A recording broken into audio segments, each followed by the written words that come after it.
ৰাহুল গান্ধী জিন্দাবাদ জিন্দাবাদ আওয়াজ দাও জিন্দাবাদ জিন্দাবাদ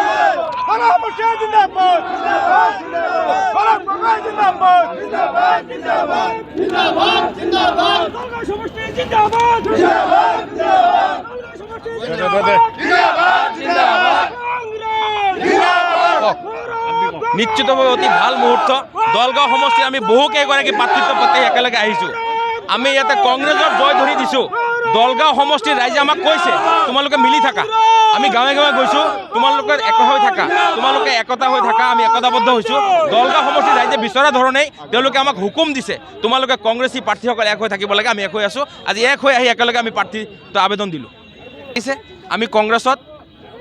এই কাৰণে গোটেইখিনি ব্যক্তি একেলগে হৈ আছোঁ সমাজত অৰ্থনৈতিক ব্যৱধান বাঢ়ি গৈছে সমাজখনক এক কৰিব লাগিব সমাজখন ভাগ ভাগ হৈ গৈছে ধৰ্মৰভাৱে ভাগ হৈছে আৰ্থিকভাৱে ভাগ হৈছে ধনী দুখীয়াৰ ব্যৱধান হৈছে আমি এই ব্যৱধানখিনি মাৰিব লাগিব আৰু কংগ্ৰেছী হিচাপে আমাৰ দায়িত্ব মহাত্মা গান্ধীৰ যিটো আদৰ্শ এই আদৰ্শ আমি প্ৰতিষ্ঠা কৰাৰ কাৰণে লাগি আছোঁ যিকোনো খবৰ বিজ্ঞাপনৰ বাবে যোগাযোগ কৰক 7896121996